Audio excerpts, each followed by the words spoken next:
तो आप लोगों ने पहले ये पढ़ा है ऑर्डर 26, प्लीज कंफर्म कीजिएगा। जी मैम, मैंने पढ़ा है। जी मैम। अच्छा, आप लोगों में से किसी शख्स ने पहले एज यस एन, मैम, पढ़ा है। जी ठीक है, आप लोगों में से पहले किसी शख्स ने कमिश्नर के तौर पे काम किया हो, या उनके सीनियर ने कोई रिपोर्ट वगैरह बनाई हो, या किसी सीनियर के साथ गया हो, या वैसे ही कोई फाइल पढ़ी हो? कुछ आइडिया है प्रैक्टिकल पॉइंट ऑफ व्यू से? मैम, जो लोग होते हैं। हाँ जी, बेसिकली कमीशन ही होता है। अगर उसने किसी साइट पे जाके उसका इंस्पेक्शन करना तो ये लोकल कमीशन हो जाएगा, अदरवाइज वो कमीशन सिंपल कमिश्नर उसका नाम होगा। मैम, मैं पर्सनली एक केस में गई थी, लेकिन वो उसमें रिकॉर्ड करना था, इस वजह से गई थी। हम्म। किसी सही है। साइट गई थी। अच्छा, तो आप थोड़ा सा बाकियों को आगाह करेंगे इस बारे में? जी मैम, इस मुझे तो बस यही काम असाइन किया था। वो आ नहीं सकता था कोर्ट में, था एक ही टाइम पे। तो हम वहां पे गए थे और उसका सारा स्टेटमेंट नोट किया था। फिर आई थी मैंने कोर्ट में। और फिर कोर्ट ने मुझे मतलब कहा था कि आपको जो है ना बुलाया जाएगा उस कोर्ट के हवाले से, लेकिन फिर वो पार्टी जो है ना खुद ही छोड़ गई थी केस अपना। तो बाद में सही। इसमें कोई फर्दर प्रोसीडिंग नहीं हुई। सही, आपको फीस मिल गई थी? मैंने ले ली थी। चलो फिर ठीक है, फिर हमारा काम हो गया। अच्छा जी, आज पहले हम लोग देख लेते हैं कि क्या क्या हम लोग पढ़ चुके हैं। इसमें हम लोग ma'am, jurisdiction of civil courts का काम पढ़, सॉरी क्या कह रही हैं आप? फैमिली के कमीशन अपॉइंट होते हैं वगैरह के केस के अंदर। मिस अमारा, एक सेकंड के लिए।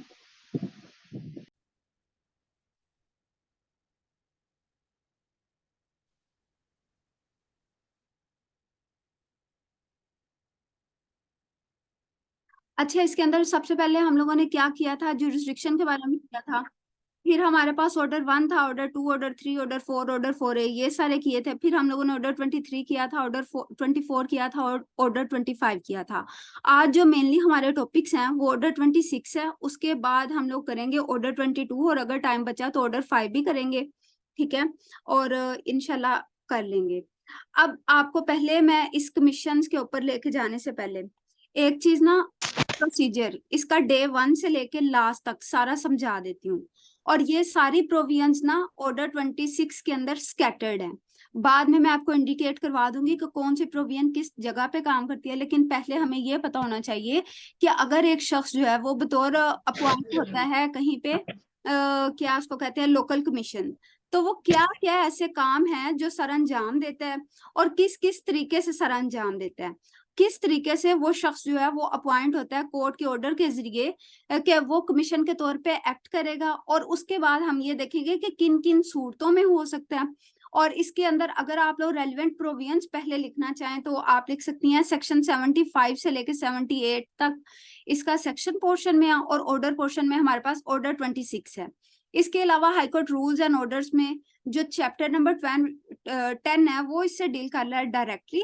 और उसके अंदर भी अगर आप पार्ट A देखें और पार्ट 2 देखें, ठीक है, ये दोनों हमसे डायरेक्टली डील करते हैं। उसके बाद वाले पार्ट्स जो हैं वो इतने ज्यादा इंपॉर्टेंट नहीं है वो।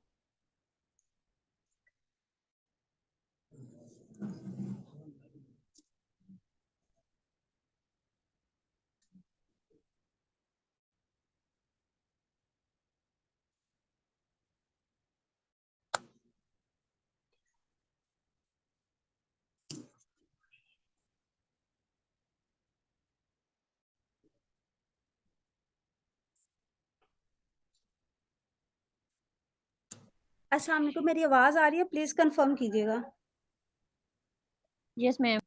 अच्छा, ये ना अभी मैं छत पे आई हूँ, यस। थोड़ा सा शोर आएगा आप लोगों को, उसको जरा बर्दाश्त कर लीजिएगा।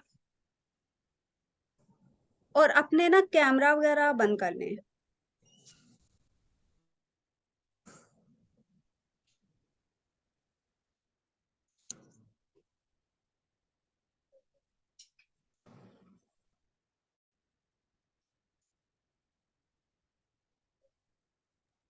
अच्छा, अगर शोर आया ना तो प्लीज उसको थोड़ा सा माफ कीजिएगा। अच्छा, इसके अंदर ना सबसे पहले हम लोगों ने ये देखना है कि किस तरीके से कोई भी हमारा जो होता है लोकल कमीशन वो अपॉइंट होता है और फर्दर उसकी क्या क्या प्रोसीडिंग होती है। सबसे पहले आपको ये पता होना चाहिए कि कोई भी लोकल कमीशन जो है ना वो उसको कोर्ट अपॉइंट करता है, या वो अपनी पावर से, या फिर उसको कोर्ट अपॉइंट करता है। कोई भी जो हमारी होती है ना पार्टी टू सूट, वो एप्लीकेशन देती है। इसमें कभी भी ये चीज जरूरी नहीं है कि हमेशा प्लेंटिफ ने ही एप्लीकेशन देनी है या फिर डिफेंडेंट ने ही एप्लीकेशन देनी है। ठीक है, अपॉइंटमेंट के लिहाज से ये चीज क्लियर हो गई कि या तो कोर्ट देगा और या फिर जो पार्टी है वो एप्लीकेशन देगी होगा। ठीक है, अब नेक्स्ट चीज आती है कि कोर्ट क्या डायरेक्टली दे देगी हमेशा से कि जी आप फला बंदा जो है वो आके कोर्ट में अपेयर हो बतौर कमिश्नर, और वो बंदा जो है फिर कोर्ट के हुक्म की ही आगे अमल दरामद करते हुए आगे जाए और आगे जाके जो भी कोर्ट उसे काम करे वो करे। नहीं, इस तरीके से नहीं होता। अगर किसी भी शख्स ने किसी भी शख्स को अपॉइंट किया कोर्ट ने, तो कोर्ट ने पहले ये देखना है कि क्या अगर पार्टी ने एप्लीकेशन दी है तो क्या वो इस तरीके से मेंटेनेबल है कि इसके लिए जरूरी है कि एक बंदा जरूरी लाजमी तौर पे अपॉइंट हो, और उसकी अपॉइंटमेंट होने के बाद जो भी ये जो बंदा अपनी एप्लीकेशन में कह रहा है कि ये काम होने चाहिए, तो ये सारे काम ये जो कमिश्नर है वो वहां पे जाके करे। ठीक है, तो कोर्ट उसकी पहले मेंटेनेबिलिटी ऑफ एप्लीकेशन देखेगी। अगर तो कोर्ट को लगता है ना कि हाँ ये ठीक है एप्लीकेशन और इस बंदे को ना अपॉइंट करना चाहिए, सॉरी इस बंदे की एप्लीकेशन के ऊपर किसी ना किसी लोकल कमीशन को अपॉइंट करना चाहिए या कमिश्नर को अपॉइंट करना चाहिए, तो कोर्ट जो है फिर उसके लिए एक इशू करती है इशुएंस ऑफ कमीशन को। ठीक है, अब वो एक ऑर्डर होता है जो कि एक शख्स जो है उसके नाम का जारी होता है। ठीक है, अब उसमें होता क्या है कि एक वकील साहब का नाम लिखा होता है यूजुअली। वैसे तो इसमें वकील साहब का होना जरूरी नहीं है, कोई भी रीजनेबल मैन जो होता है, कोई एनी पर्सन भी हो सकता है अपॉइंट, इसमें कोई कोर्ट भी अपॉइंट हो सकता है, और उसके अलावा ना कोई भी ऐसा ऑफिसर जो कॉम्पिटेंट हो उस काम को करने के लिए वो भी अपॉइंट हो सकता है। लेकिन ज्यादातर हमारे पास जो केसेस आते हैं ना वो लोकल इंस्पेक्शन वगैरह के लिए आते हैं, तो इसलिए हमारे पास ज्यादातर एडवोकेट्स ही अपॉइंट होते हैं। अच्छा, ये जो मैंने आपको इतनी ज्यादा अभी बात बताई है इसके लिए ऑर्डर भी तो जाहिर है कोई ना कोई होना चाहिए। तो ये एक ऑर्डर है, ये थोड़ा सा आपको धुंधला दिख सकता है लेकिन मैं आपको पढ़ के बता देती हूँ। जज साहब ने एक बंदे की एप्लीकेशन के ऊपर दिया था एक शख्स को कमीशन, यानी कि उसको अपॉइंट किया था बतौर कमीशन, और फिर उसको बताया था कि उसने उस जगह पे जाके क्या क्या करना है, और उसकी फीस मुकर्रर की थी इसमें, और फिर उस बंदे ने आके अपनी लोकल कमीशन की ना रिपोर्ट कोर्ट में आके सबमिट की थी। ठीक है, अब मैं ये ऑर्डर आप लोगों के सामने पढ़ने लगी हूँ, इसके आप लोग स्क्रीनशॉट ले लें। Arguments have been heard, record perused, यानी कि जो भी आर्गुमेंट्स वगैरह ऊपर हुए थे उनको देख जैसा आपने सुन लिया और उनका रिकॉर्ड भी सारा चेक कर लिया है। Perusal of the file, it transpired that the undersigned granted ad interim injunction to the extent that the defendants are restrained from alienating the sued property। यानी कि वो जैसा अभी अपनी पिछली बात कर रहे हैं कि मैंने इनको ad interim injunction प्रोवाइड की थी, किसकी हद तक कि जो डिफेंडेंट है वो इस सूट प्रॉपर्टी को एलियनेट ना करे। ठीक है, to the extent of defendant restrain from alienation of suit property, but now the learned counsel for the petitioner have moved an application। हमारा जो ऑपरेटिव पार्ट है वो यहाँ से शुरू होता है, but now the learned counsel for the petitioner has moved the application for modification regarding the status quo as well as the possession verification of sued property। अब इसमें उस बंदे ने क्या किया, 3 काम मांगे। ठीक है, पहला ये कि वो मॉडिफिकेशन जज साहब करें स्टेटस क्वो के हवाले से, दूसरा पोजेशन के हवाले से, और फिर उसकी वेरिफिकेशन ऑफ सूट प्रॉपर्टी भी करें। Hence the application in hand is hereby accepted subject to the report of local commission. यानी कि जज साहब ने उनकी एप्लीकेशन तो एक्सेप्ट कर ली, लेकिन किसकी बेसिस पे, उस रिपोर्ट की बेसिस पे जो उनका अपॉइंट करदा लोकल कमीशन जो है उस प्रॉपर्टी के लिए लाएगा। ठीक है, are directed to maintain the parties are directed to maintain status quo, और पार्टीज को फिर से ये डायरेक्ट कर दिया कि भाई आप लोगों ने अपना स्टेटस को मेंटेन रखना है। यानी कि अगर तो प्लेंटिफ को किसी जगह पे कहा ना कि तुमने इसके आगे नहीं जाना, तो प्लेंटिफ नहीं जाएगा। अगर डिफेंडेंट को कहा कि तुमने इसके आगे नहीं जाना, तो डिफेंडेंट नहीं जाएगा। मतलब पार्टीज अभी ऑर्डर करने के वक्त जिस जिस पोजीशन पे मौजूद है, वो लोग अपनी उसी पोजीशन के ऊपर ही रहेंगी, ठीक है। Regarding the suit property till the next date of hearing, और ये कोई हमेशा के लिए नहीं, जैसा आपने ऑर्डर दे दिया, ये कब तक के लिए ऑर्डर दिया, till the next date of hearing. However, for the ascertaining the actual position of the suit property, Mr. इह्तिशामुल हक, एडवोकेट हाई कोर्ट, आगे उनका ना फोन नंबर होता है, is appointed as local commission।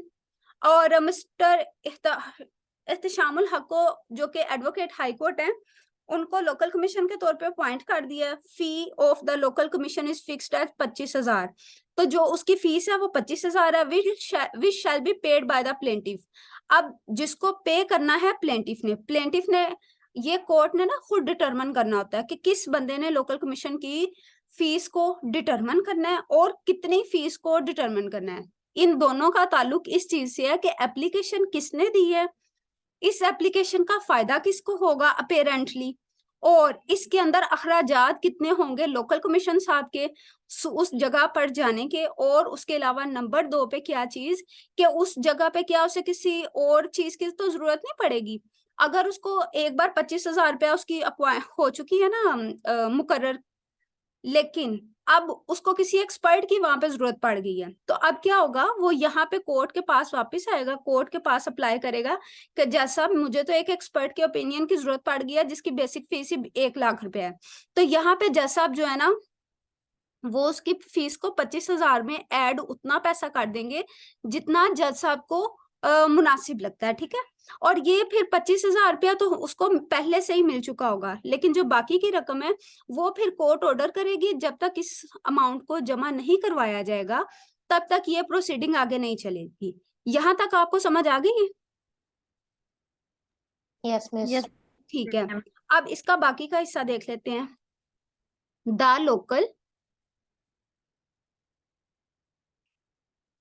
Local commission is directed to visit. अब यहाँ पे ना लोकल कमीशन को मिल रही है direction, is directed to visit the suit property after due notice to the both of parties. अब क्या कि जो लोकल कमीशन है ना उसको कोर्ट ने कहा कि तुमने जो सूट प्रॉपर्टी है उसके ऊपर जाके विजिट करना है, और इसके लिए पहले उसने क्या देने हैं, नोटिस। किसको, दोनों पार्टीज को। बोथ पार्टीज का मतलब ये नहीं है कि सिर्फ प्लेंटिफ और सिर्फ डिफेंडेंट एक एक बंदा, नहीं। इसका मतलब है कि चाहे 100 प्लेंटिफ और 100 डिफेंडेंट है ना, तो इसको बोथ पार्टीज के फ्रेज के अंदर ऐड किया जाएगा। And submit his report about the following points. अब यहाँ पे उसने ना क्वेश्चनर जैसा आपने पहले ही बयान दे दिया है कि किस किस बारे में मुझे रिपोर्ट चाहिए लोकल कमिश्नर की, ठीक है। Who is in possession of the suit property, कि कौन बंदा जो है वो सूट प्रॉपर्टी की पोजेशन में मौजूद है। रफ साइट प्लान, यानी कि उस जगह का जाए और नक्शा नजरी, यानी कि जो भी इसको नजर आता है कि इसकी साउथ साइड पे ये है, नॉर्थ साइड पे ये है, वेस्ट साइड पे ये है और ईस्ट साइड पे ये है, ठीक है। ये वाली सारी प्लेसेस दें। और उसके बाद कैप्चर पिक्चर्स, यानी कि उस जगह की तस्वीरें भी खींचे from digital camera with click time, और उसके साथ उसका टाइम भी होना चाहिए कि वो किस टाइम पे क्लिक कर रहा है, ठीक है। ये वैसे फीचर हमारे फोन के अंदर भी मौजूद होता है, चाहे तो वो उसको यूज कर ले या फिर कैमरे को यूज कर ले, लेकिन क्योंकि यहाँ पे जैसा आपने प्रेफर किया हुआ है, खुद लिख दिया हुआ है कैटेगोरिकली डिजिटल कैमरा, तो यहाँ पे उसको कैमरा ही साथ लेके जाना पड़ेगा। Now come up for the report of local commission on the date fixed. अब जो भी उन्होंने next date of hearing fix की है ना, उस डेट के ऊपर इन लोगों ने आना है, पार्टीज दोनों ने, और साथ लोकल कमीशन की रिपोर्ट आएगी और उसको सबमिट करवाया जाएगा। यहाँ पे जैसा आपका नाम वगैरह लिख दिया है। अच्छा, यहाँ तक आप लोग को चीज की समझ आ गई कि एक पार्टी है उसने एप्लीकेशन दी, एप्लीकेशन देने के बाद दूसरी पार्टी को गए नोटिस, नोटिस के बाद हुए आर्गुमेंट्स, फिर जैसा हमने आर्गुमेंट सुनने के बाद क्या कहा कि ठीक है ये वाली प्रॉपर्टी है, उसमें इन्होंने इस एप्लीकेशन के अंदर क्या उन्होंने किया, क्या उसको कहते हैं प्रेयर, उसके बारे में उन्होंने बयान किया। फिर उनको ये लगा कि हाँ ये मेंटेनेबल है एप्लीकेशन, और फिर उन्होंने क्या किया, लोकल कमीशन को अपॉइंट कर दिया, फिर उसकी फीस मुकर्रर कर दी। फिर उसके बाद फीस मुकर्रर करने के बाद जैसा हमने लोकल कमीशन को डायरेक्शन दे दी कि वो फ्लां सूट प्रॉपर्टी पे जाएगा, और फिर उसको खुद से ही क्वेश्चनेयर दे दिया कि भाई तुमने ये काम वहां पर जाके करना है। ये चीज आप लोग को समझ आ गई है? Yes miss. ठीक है, इसी तरीके से एक और Yes. देख लेते हैं, इसमें एक से ज्यादा सवाल हैं तो मैंने ये इतना सा पोर्शन ना यहाँ से उतार के अंदर डाल दिया। वसीम अब्बास, आप प्लीज ड्रा ना करें। अच्छा, अब ये है, ये तो पुराना ही है इसका। ये सवाल हम लोग और देख लेते हैं क्योंकि यहाँ पे कुछ और है, ये किसी और ऑर्डर के हिस्से हैं, ठीक है। What is present situation of the sport. इस जो एप्लीकेशन थी, ऑर्डर था, इसके अंदर जैसा आप कह रहे हैं कि अभी की हालत क्या है। Who is in possession over the suit property. Suit property किसके कब्जे में है। Rough site plan, pictorial evidence of the suit property. अब ये देखें, पिछले में जैसा आपने कैटेगोरिकली मेंशन कर दिया था कि आपने डिजिटल कैमरा के साथ तस्वीरें उतारनी है और उसके अंदर टाइम फ्रेम हो। यहाँ पे उन्होंने पिक्टोरियल एविडेंस का जिक्र किया, उन्होंने ये नहीं कहा कि आप मोबाइल से उतारो तो कैमरे से उतारो। तो यहाँ पे उनके पास गुंजाइश है कि वो यहाँ पे क्या करें, मोबाइल के साथ टाइम फ्रेम लगा के तो वो उतार सकते हैं। Any other matter which the learned local commission thinks just and necessary to bring the notice of court. और यहाँ पे एक वाइड डिस्क्रेशन दे दी गई है वकील साहब को ही कि एज आ लोकल कमीशन वो जो भी उनको ऐसा लगता है ना कि ये बात भी, ये फैक्ट्स भी कोर्ट के नोटिस में आने चाहिए, तो उस टाइम पे फिर वो शख्स अपने लोकल कमीशन की रिपोर्ट लाएगा ना, उसके अंदर उसको ऐड कर लेगा और ऐड करने के बाद फिर मेरे सामने पेश करेगा कि आया अब इन सवालों के जवाब ये हैं और इसके अंदर उसकी अपनी पर्सनल ऑब्जर्वेशन या एक्स्ट्रा कोई भी ऐसा फैक्ट जो इन 4 सवालों में पहले मौजूद नहीं था। ठीक है। फी ऑफ लोकल कमीशन, इसमें जैसा हमने 20,000 की है, which will be paid by the petitioner plaintiffs. अहमद इज डायरेक्टेड टू इशू रोब कार in the name of local commission after deposit of fee of local commission. अब ये वाली बात मैंने आप लोगों के नोटिस में लानी थी कि पिछले में जैसा आपने इतनी ज्यादा इलेबोरेटिव फॉर्म में ऑर्डर पास नहीं किया था, ठीक है, लेकिन इसमें जैसा हमने ना थोड़ा सा इलेबोरेटिव फॉर्म में कर दिया कि किस तरीके से वकील साहब को पता चलेगा कि मुझे किसी भी केस के अंदर लोकल कमीशन अपॉइंट हुआ है। इसके ऊपर वकील साहिबा का नाम वगैरह सारा कुछ मेंशन था, ये जिनका भी था ना, लेकिन इसके अंदर उन्होंने कहा कि पहले कोर्ट के अंदर आएगी फीस और फिर अहमद जो है वो करेगा रोबगार इशू मैडम के नाम की या सर के नाम पे, जिनका भी ये केस था, और फिर क्या होगा, उनको पता चल जाएगा कि मैं लोकल कमीशन हूँ, और फिर क्या करेंगी, ये करेंगे स्पॉट इंस्पेक्शन करेंगे और उसके लिए भी प्रायर नोटिस देना लाजमी है दोनों पार्टीज को, और उसके बाद उन्होंने अपनी रिपोर्ट कोर्ट में सबमिट करवानी है। Now to come up for report of local commission for 26/3/2022, यानी कि 26/3/2022 वो वाली तारीख है जिसके पहले पहले लोकल कमीशन साहब ने या साहिबा ने अपनी रिपोर्ट जो है वो कोर्ट के अंदर पेश करनी है, और 17 डेट को ये ऑर्डर हो रहा है। यहां तक आप लोग को समझ आ गई बात की? Yes, ma'am. अच्छा, ये ना आप लोग कंफ्यूज मत होइएगा कि पहले मैंने प्रैक्टिकल एस्पेक्ट से क्यों शुरू कर दिया, क्योंकि ये समझने के लिए ऑर्डर को बजाते खुद हमें इसकी प्रैक्टिकल चीजें पता होनी चाहिए थी, तो इसलिए ना मैंने पहले इस साइड से शुरू कर लिया। अच्छा, यहाँ पे अगर आप देखें तो इसमें हमारे पास जिक्र है स्पॉट इंस्पेक्शन का, प्रायर नोटिस का। अब ये प्रायर नोटिस से क्या मुराद है? क्या इससे मुराद है वो जो हम लोग ऑर्डर 5 के तहत देते हैं वो वाला होता है, या किस किस्म का होता है? पहले हमें इस चीज का पता होना चाहिए, ठीक है। इसके लिए ये आप स्क्रीनशॉट ले लें, ये किसी और केस का वैसे, ठीक है, लेकिन नोटिस ऐसा ही इशू होता है। इसको भी मैं एक बार पढ़ देती हूँ। यहाँ पे लिखा हुआ है टू, यानी कि जिसके नाम का जा रहा है। अगर 10 प्लेंटिफ हैं और 10 डिफेंडेंट हैं तो उन सबके नाम यहाँ पे सबके नाम सेपरेट सेपरेट मेंशन किए जाएंगे। फिर सूट का नाम लिखा होता है इन री नाजिर अहमद वर्सेस नजीर अहमद वर्सेस सब रजिस्ट्रार शालीमार लाहौर एटसेट्रा। फिर किस के लिए सूट है हमारा? Suit for cancellation of documents और गिफ्ट डीड। और अब ये आ गया नोटिस, यहाँ से ये ऑपरेटिव पार्ट इसका शुरू हुआ है। ये पिछले ना एक्स्ट्रा इन्फॉर्मेशन थी कि सूट क्या है, उसके अलावा सब्जेक्ट क्या है इस सूट का, और उसके अलावा किस शख्स को हम लोग भेज रहे हैं ये। दैट द अंडरसाइंड, अंडरसाइंड का मतलब है कि जिसके सिग्नेचर ये नीचे हैं, यानी कि local commissioner, is appointed as local commission by the honourable court of learner Naila Ayub civil जज क्लास 1 वाइडे ऑर्डर डेटेड। आगे डेट डाल दी और कहा कि मुझे जज साहब ने अपॉइंट किया है local commission in the titled case, यानी कि इस सूट के अंदर, with the following to visit the spot property यानी कि suit property and report on factual position of suit property. और इसके अंदर इस रिपोर्ट के अंदर जो सवाल था ना वो सिर्फ एक ही था कि फैक्चुअल पोजेशन किस पार्टी के पास है, ठीक है, क्योंकि ये एक ऐसा केस था जिसके अंदर कैंसिलेशन ऑफ गिफ्ट डीड की असल में बात की गई थी। एक बंदा कह रहा था कि मुझे जो है गिफ्ट डीड मिली हुई है, लेकिन जो प्लेंटिफ है वो ये कह रहा था मैं इसको कैंसिल करवाना चाहता हूँ। अब जो डिफेंडेंट है वो ये कहता था कि क्या नाम लेते हैं, मुझे तो इसकी पोजेशन भी मिली हुई है और सारे के सारे गिफ्ट के जितने भी हमारे पास इंग्रेडिएंट्स होते हैं वो सारे पूरे हैं। तो अब जज साहब ने इसको पॉइंट किया ताकि हमें ये पता चल सके कि किस शख्स के, प्लीज अपने माइक ऑफ रखा करिए, किस शख्स के हक के पास इसकी मौजूद है फिलहाल पोजेशन। इस चीज को क्लियर करने के लिए, क्योंकि हमारे पास गिफ्ट के जो 3 एसेंशियल है ना, उन्हीं चीजों में से तीसरे नंबर वाला यानी कि पोजेशन वाले पार्ट को यहाँ पे उन्होंने करने के लिए ना डिस्कवर यहाँ पे अपॉइंट किया था लोकल कमीशन को। It is hereby inform you that reach at the suit property on 14/11/2019 at 3 PM and join the local commission's proceeding, otherwise ex parte proceeding will be initiated against you।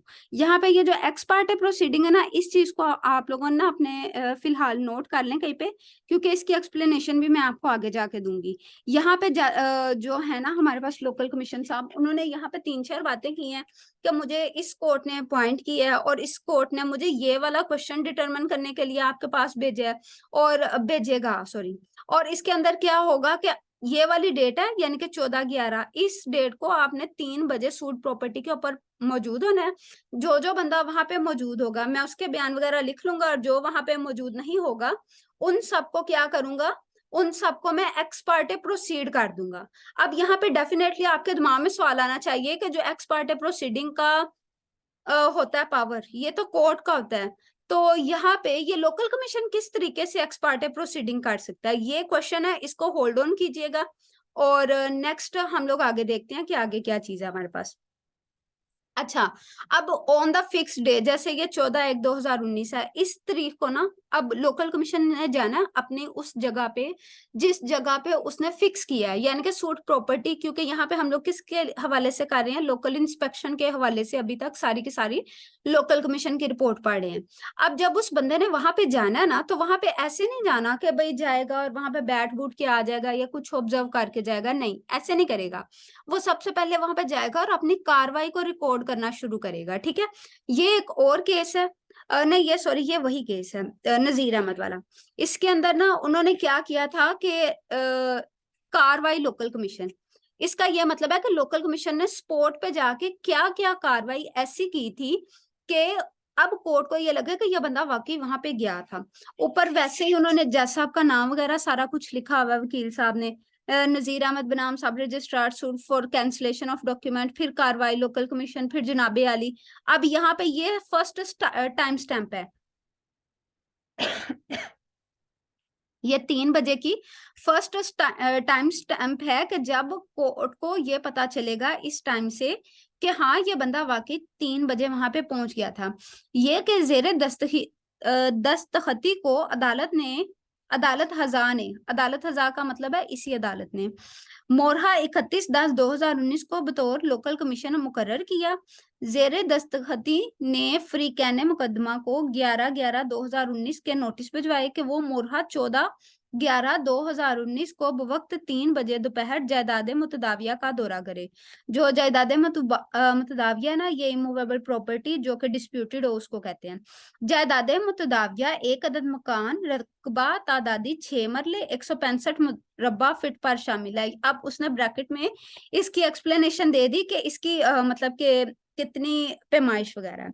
और local commission के मौका पर पहुंचने पर मोहम्मद अजीम, मोहम्मद अरशद, आगे इसका था वल्द, नजीर अहमद, मोहम्मद खतीब मौजूद थे, मगर मुद्दा अलैहान में से कोई भी शख्स मौका पर हाजिर ना हुआ।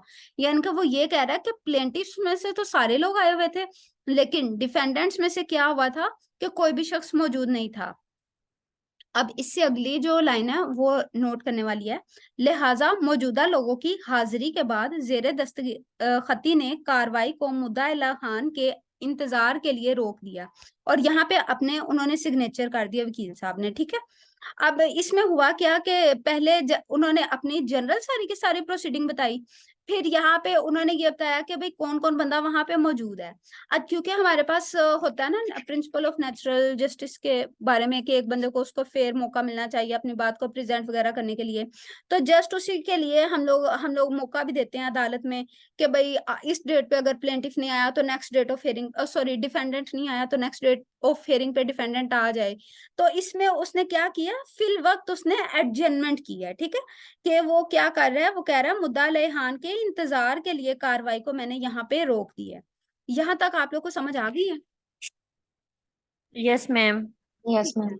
अब अगली इससे कार्रवाई क्या हुई, उसी की ही कंटिन्यूअंस में है, यानी कि वो बंदा अपने उस स्पॉट पे मौजूद भी है और ये सारी की सारी साथ वो अपनी कार्रवाई वगैरह भी लिख रहा है। हस्बे दस्तूर तकरीबन 1 घंटा इंतजार के बाद मुद्दा अलैहान में से कोई भी शख्स मौजूद नहीं था, जायदाद मुतदाविया पर ना पहुंचा, लिहाजा इनके खिलाफ यक तरफा कार्रवाई को अमल में लाते हुए लोकल कमीशन ने मौजूदा लोगों के बयानात रिकॉर्ड करने शुरू कर दिए, ठीक है। अब 5 बज गए हैं, यहाँ पे 4 बजे थे, पहले 3 का हम लोगों ने जिक्र किया, अब 4 का और फिर 5 का। हस्बे दस्तूर अब 1 घंटा और गुजर गया, यहाँ पे फिर हर घंटे के बाद वकील साहब यानी कि लोकल कमीशन जो है वो साइन कर रहा है। अब क्या है कि ये जायदाद मुतदाविया पर मौजूदा फरीकैन मंदरजा जैल के बयानात रिकॉर्ड किए गए हैं, ठीक है।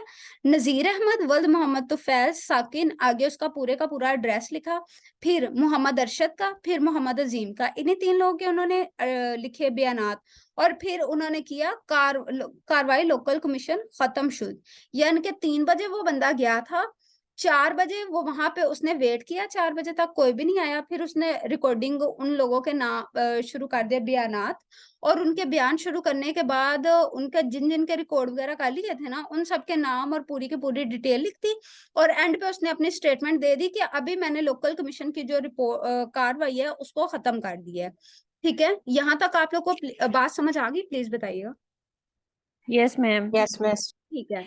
अच्छा ये एक चीज है, ये जो 3 से 4 बजे का टाइम था ना उसमें उसने क्या किया था ये भी तो अब हमें बताना चाहिए। उसके दौरान ना उसने सिर्फ और सिर्फ जितने भी लोग उस वक्त मौजूद थे ना उस जगह पे उनकी हाजिरी लगाई थी, मतलब कि उनकी अटेंडेंस प्रोक्योर की थी। अब उसके अंदर उसने क्या किया, उनके फुल नेम, उनके वालिद का नाम, जैसे हम लोग अदालत में वैसे ही लिखते हैं नाम, वल्दियत और साकनियत, साकन किस जगह का है, फिर यहाँ पे उसका शनाख्ती कार्ड नंबर था और यहाँ पे उसका था थंब इम्प्रेशन, ठीक है। अगर वो साइन कर सकता है तो ठीक, लेकिन उससे ज्यादा जेन्युइन जो है ना वो होता है थंब इम्प्रेशन, ठीक है, क्योंकि ये कल को अगर हम लोग इसको कंपैरिजन वगैरह करवाना चाहें कहीं पे तो करवा सकते हैं, क्योंकि अल्टीमेटली इसने एविडेंस में ही पेश होना है, ठीक है। अब यहाँ पे उन सबका 1 बाय 1 उनके नाम उन्होंने लिखे और साथ क्या किया, थंब इम्प्रेशन लगवाए और साथ ये जो है ना उनके लिखवाए थे शनाख्ती कार्ड नंबर। अब ये इन सब के बारे में एक फैक्ट है जो उसने यहाँ पे एक स्टेटमेंट के तौर पे ना बयान कर दिया। मुतजक्रा वाला मतलब कि ऊपर वाले बयान किए गए लोग अशखास जो मुतदाविया प्रॉपर्टी के साथ रहने वाले और वहां के मुकीम हैं, यानी कि अब उनका थोड़ा सा डिटेल ब्रीफली वो दे रहा है। तो ये वाले लोग हैं जो कि उस प्रॉपर्टी के साथ वाले घर में और रह रहे हैं, ठीक है, और दौरान कमीशन कार्रवाई अपनी आजादी और रजामंदी ख्वाहिश से रजामंदी ख्वाहिश से कमीशन की कार्रवाई में शरीक हुए, बतौर गवाहान पेश हुए, उनकी हाजिरी मुरतबो दर्ज की गई है और रिपोर्ट लिफ है। अब ये उसने क्या किया, पहले की थी उसने कार्रवाई लोकल कमीशन, उसके अंदर उसने अपना सारा बताया था। अब ये हाजिरी शीट का मतलब है कि वहां पे कौन कौन बंदा आया, क्या वो विलिंग है और वो किस जगह से आए हैं और उन्होंने आके क्या किया, यानी कि उन्होंने अपने बयान रिकॉर्ड करवाए बतौर गवाहान। तो यहाँ पे क्या हो गया कि उनकी हाजिरी शीट भी प्रिपेयर होगी, ये सारा कुछ हम लोग पढ़ेंगे, ये जस्ट मैं आपको ना प्रैक्टिकल पॉइंट ऑफ व्यू से बता रही हूँ। अच्छा ये थी उर्दू में हाजिरी शीट, आप इसकी हम पे ये पाबंदी नहीं होती कि आप उर्दू में काम करें या इंग्लिश में काम करें, आपने जस्ट एक रिपोर्ट कोर्ट को या तो इंग्लिश लैंग्वेज में या फिर उस लैंग्वेज में जो वहां पे कोर्ट पे चल रही होती है उस लैंग्वेज में आपने देनी होती है, ठीक है। तो अब ये एक और रिपोर्ट थोड़ी सी मुझे मिली थी, उसका ना ये हिस्सा है उसके अंदर से ये अटेंडेंस शीट है, इसके ये 2 पेजेस है, ठीक है। इसके अंदर पेज 1 है और पेज 2 है। अब इन सब के अंदर भी ये जितने भी गवाहान वहां पे हाजिर हुए हैं ना, उन सबके ये नाम है, ठीक है। ये आगे लिस्ट और भी लंबी थी, लेकिन जस्ट आप लोग को दिखाने के लिए। और यहाँ पे भी बाद में इन सबके CNIC नंबर भी लिखे गए थे और साथ इनके अंगूठे भी लगाए गए थे। नेक्स्ट है। मैम मीटिंग खत्म होने वाली है तो सेम लिंक से ज्वाइन करना है, ये हाँ बता दें जी, प्लीज, फिर अभी हम बैठे जितनी रहते हैं। बार भी होगी ना मीटिंग खत्म, आपने सेम लिंक से ही ज्वाइन करना है। जी अच्छा, मैम, जी अब मैम। ये है बयान, ठीक है। बयान का ये मतलब है कि अब वो लोग बंदे तो आ गए हैं सारे के सारे, ठीक है। जैसे ये मोहम्मद अजीम, अब इसका बयान कहाँ पे रिकॉर्ड हुआ, इसका बयान एक सेपरेट शीट पे रिकॉर्ड होगा, ठीक है। अब सेपरेट शीट पे होगा, पहले यहाँ पे उसने लिख दिया बयानात और बयान अज़ा